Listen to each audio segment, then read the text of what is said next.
Olá, hoje 27 de janeiro é o Dia Internacional em Memória das Vítimas do Holocausto, quando nós recordamos todos aqueles e aquelas que foram perseguidos, presos, torturados e assassinados pelo regime nazista alemão, de modo muito particular, os praticamente 6 milhões de judeus exterminados por esse regime, mas também as minorias étnicas, religiosas que foram perseguidas.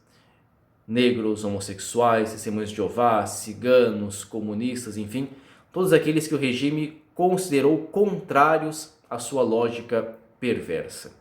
Talvez o 27 de janeiro não seja tão sentido no Brasil, porque nós estamos bastante distantes geograficamente, mas aqui em Roma, se nós vamos até o bairro judeu, nós encontramos na frente das casas umas plaquinhas de metal onde se encontram escritos os nomes dos judeus que ali moravam, com a data de deportação para os campos de concentração e a data em que eles foram assassinados. Muitos judeus italianos foram entregues pelo regime fascista de Mussolini para serem assassinados por Hitler nos seus campos de concentração, de modo muito particular em Auschwitz, na Polônia. E 27 de janeiro é exatamente a data que nos recorda quando os soviéticos entraram e libertaram o campo de Auschwitz e nos deram a conhecer mais ou menos os horrores ali praticados. Os alemães já haviam deixado Auschwitz e quando os soviéticos chegam lá, vem aquela cena grotesca, humanamente falando, com todos aqueles sinais de morte, pessoas quase mortas, e nós tivemos acesso àquilo que aconteceu ao longo daqueles anos do regime nazista. O nazismo, ele é uma doença da cultura, ou ele é uma cultura adoecida. O nazismo, ele é uma ideologia apodrecida. E aonde o nazismo tocou, ele apodreceu a sociedade. Onde ele toca, ele apodrece a sociedade. Por isso nós não podemos ficar indiferentes a esse dia e nós não podemos perder a memória daquilo que aconteceu. No Brasil, crescem as chamadas células neonazistas, crescem muito. E nós não podemos, como sociedade, permitir que isso aconteça. Quer dizer, a sociedade brasileira tem o dever moral de debelar essas células neonazistas. Os responsáveis têm que ser presos.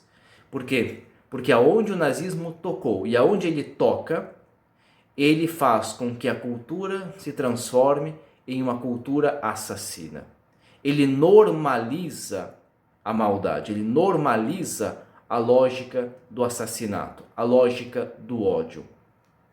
E nós precisamos, repito, como sociedade atual, de modo muito particular no Brasil, lutar contra os sinais do nazismo. Pensemos que o nazismo nasce, se desenvolve na Alemanha, culturalmente desenvolvida, a Alemanha cristã, metade dos alemães eram católicos, metade eram luteranos, quer dizer, esse é o berço dessa ideologia. E se nasceu ali, pouco mais de 90 anos atrás, pode voltar, pode renascer como de fato está renascendo e estão renascendo células nazistas em todo o mundo. A Igreja, até o Concílio Vaticano II, quando rezava pelos judeus, pedia a conversão deles e chegava a chamar eles de pérfidos. Após o concílio, a igreja reza para que eles sejam fiéis à aliança que Deus estabeleceu com eles. Nós, nesse dia, temos que fazer memória daquilo que aconteceu para não nos permitirmos mais repetir aquilo. Temos que pedir perdão como humanidade por aquilo que nós permitimos que que acontecesse, por aquilo que aconteceu, e temos que ficar vigilantes para não permitirmos que isso volte. Se nós não contemplarmos o passado, nós o repetiremos no futuro. Todo tipo de ideologia que está fundamentada no ódio deve ser desenraizada da sociedade atual.